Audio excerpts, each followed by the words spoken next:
What's up guys, welcome back to the channel. So I'm doing a repeater update build of the Wouxun KG-1000Gs. We got them installed and yeah, I'm underwhelmed. So stay tuned to this video because I'm going to give you why I am no longer going to be using the KG-1000s for the repeater and I'm going more commercial equipment. So just want to say to start off that I spent a lot of time with by 2A radios on the phone with John. Their customer service is top notch.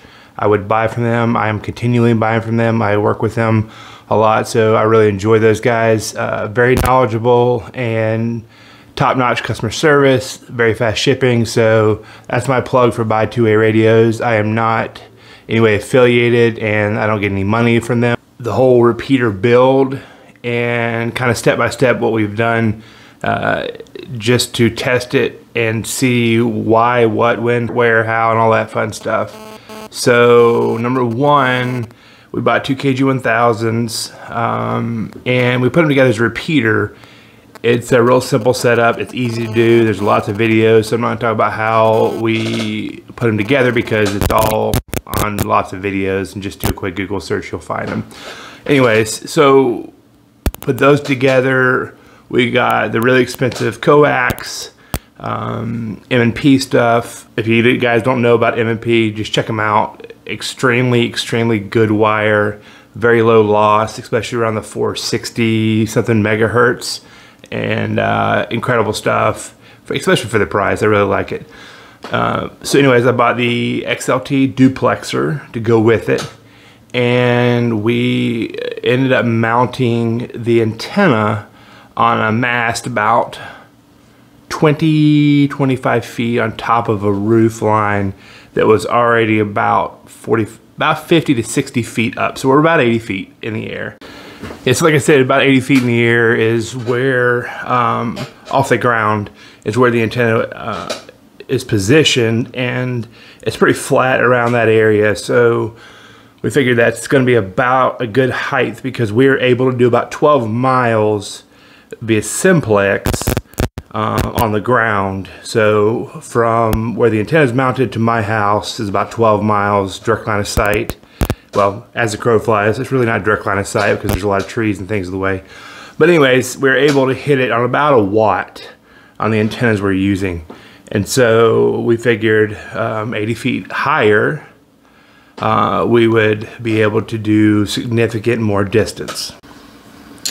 So got the antenna mounted up in the air. We started with a 3/4 wave ground plane antenna because based upon the radiation pattern, we figured the donut would be great for long range as a repeater. So we started with that and we hooked everything up and started doing a lot of testing, and our range was terrible and we couldn't figure out why. I went and had the duplexer retuned by John at by 2A. It was already basically dialed in, but he just narrowed it down a little bit more and thought maybe the duplexer was the issue. Lots of stuff we thought was maybe the issue. After doing a lot of various setups with that 3/4 wave ground plane, we decided to cut it down to 1/4 wave ground plane. And the 1/4 wave ground plane with the KG-1000s and the duplexer gave us significant more range, but it still wasn't what we were thinking, especially when we were working with simplex.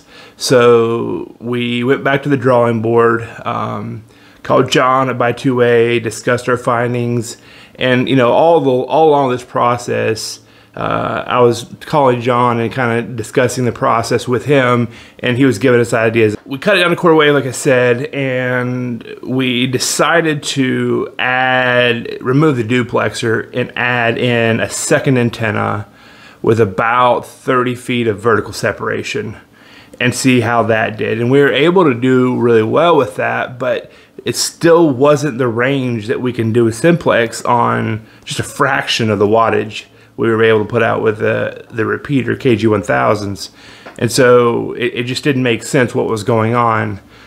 So we looked up a preamp receiver, a receiver preamp that essentially put it right in front of the receiver KG-1000. They're about 50 bucks or so, 60 bucks. They have about 14 dBs of gain, receiver gain. We thought that might be an issue. So we went through 2 antennas. We did the duplexer. We did we add the receiver preamp. We did lots of various configurations with that, and we still weren't getting the range that we wanted. Maybe I should say the range that we assumed we would get, or the range that we were getting with simplex. We went back to the drawing board, and one of the things that we thought would be a good thing to do is to eliminate the potential for the transmitter basically shutting down the receiver.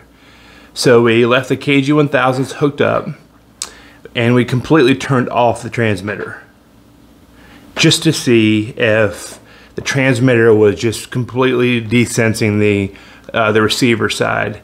And what we found was that nothing changed. Not a single thing changed. No extra range, nothing. But with the transmitter turned off, we turned the receiver into just regular radio mode, not in repeater mode, and we're able to transmit and receive with the distance we anticipated, and actually further.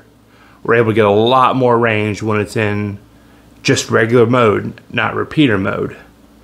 So what I ended up doing was swapping the receiver and the transmitter and putting the original transmitter in receive mode, and the original receiver and transmitter mode. Essentially just swapped them out just to see if there's something with the KG-1000 that was the issue, and it ended up finding out nothing was the issue with the KG-1000s. We ended up narrowing it down to when the KG-1000s go from regular transmit mode, regular radio mode for transmit and receive, whether simplex or on repeater, on tower repeaters or whatever.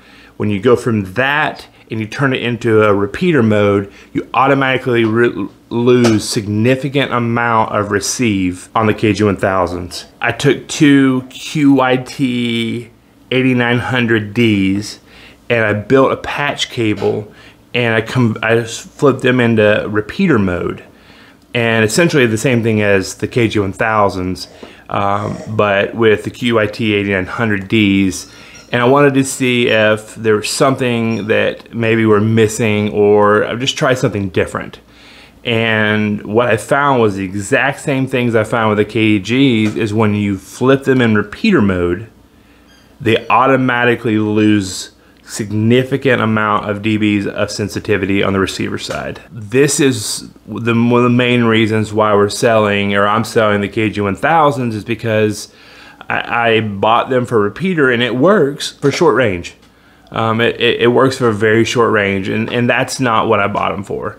So I should have a whole lot more range than I do, especially at the height that I'm at. Just to recap, 2 KG-1000s, the XLT 50-watt duplexer, high quality M&P coax. We started with a 3/4 wave, went to a 1/4 wave, ground plane antenna, went from 1 antenna to 2 antennas, removed the duplexer, added in the preamp. The preamp didn't help any.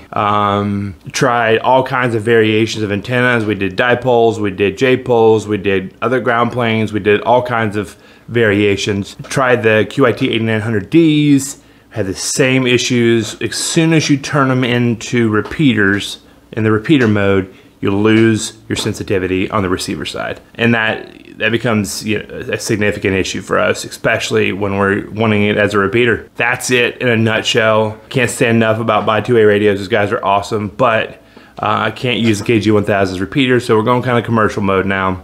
Looking for a commercial unit to throw in to the setup that I already have.